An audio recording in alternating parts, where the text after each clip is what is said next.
continent sans foi ni loi. Et dans ce livre, quand vous parlez du Her Issa, vous dites, il y a un moment où vous dites c'est le fondement de la démocratie pastorale sur un continent où on dénie la démocratie. Oui, mais... non, mais ça c'est, je veux dire aujourd'hui qu'on va apprendre la démocratie aux Africains, c'est vraiment une grande rigolade. Hein? L'Afrique est le continent du consensus. L'Afrique est le continent où d'ailleurs toutes les différentes formes d'organisation sociopolitique ont été exercées et expérimentées. L'Afrique a connu des sociétés féodales avec un pouvoir plutôt absolu. L'Afrique a connu des sociétés, des empires. Et l'Afrique a aussi un grand patrimoine de ce qu'on appelle la tradition du consensus. Et la démocratie n'est rien d'autre que la prise de décisions consensuelles pour la poursuite, pour les activités de la société.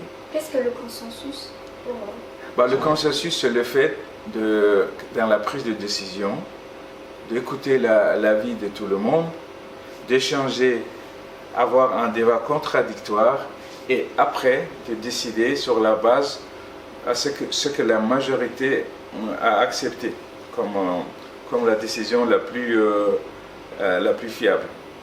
C'est ça le consensus. Donc il n'y a pas un seul qui décide. Avant chaque décision, il y a un débat contradictoire et après on se met d'accord sur ce qui a été décidé et tout le monde doit suivre ce qui a été décidé, même ceux qui sur le coup n'étaient pas d'accord. C'est ça la société de consensus. C'est la majorité en fait. Plus que la majorité, justement. Là où la démocratie africaine est vraiment très très forte, c'est que en Afrique on ne se contente pas de la majorité qui est 50 plus 1. Et le 49 reste, alors c'est quand même beaucoup.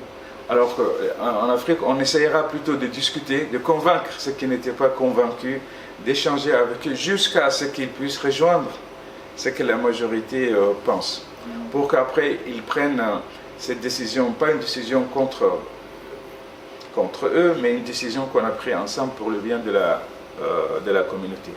Donc, et ça, c'est vraiment une tradition qui est ancrée en Afrique depuis des millénaires. Alors quand on voit quand est-ce que la démocratie est venue en Occident, bon, et souvent en Occident on choisit la démocratie grecque comme référence. Donc, mais en Afrique, même avant les Grecs, il y avait cette tradition du consensus. Et par exemple, le Her, au niveau de la datation, j'ai remonté jusqu'au XVIe siècle.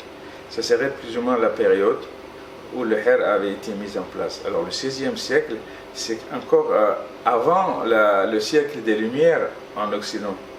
C'était avant, c'était quelques siècles avant. Donc même pour l'histoire assez récente d'une certaine manière du monde, en Afrique, on était un peu en avance, je pourrais dire. Donc ce n'est pas aux Africains qu'il faut apprendre la démocratie, mais le problème c'est que les Africains doivent utiliser leur démocratie à eux, celle qu'ils ont développée, et pas prendre des prêts à penser sur la manière devrait être l'exercice de la démocratie. Souvent on dit des Africains, c'est des gens qui agissent dans l'émotion, sont émotifs. Quand il y a quelque chose qui se passe, ils bondissent, ils ne réfléchissent pas.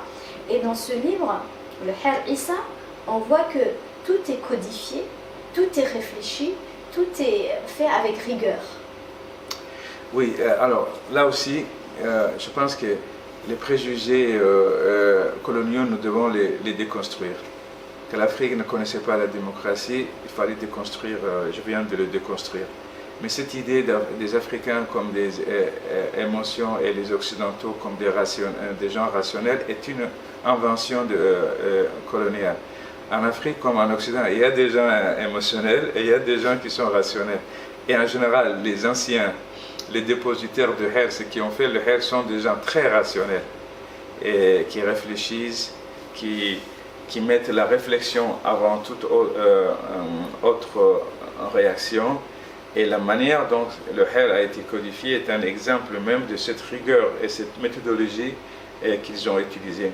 Vous savez, les anciens qui connaissent le Her, quand ils vous parlent, ils ne parlent pas n'importe comment, ils ne parlent pas avec émotion, ils ont toute une méthodologie. Ils commencent par un proverbe qu'ils développent pour bien encadrer, comment on dit, le contexte philosophique. Et après, ils vous parlent du fait et vous expliquent d'une manière vraiment qui m'avait, en tant que chercheur venant des universités occidentales, où on pensait que c'est dans les universités, seulement dans les universités où l'on apprend une méthodologie. Et là, je voyais des anciens qui avaient une méthodologie rigoureuse, non seulement dans la manière dont ils ont construit le Her, mais dans la manière même dont ils en parlent. Donc, ça, c'est un préjugé colonial de penser qu'on est émotif.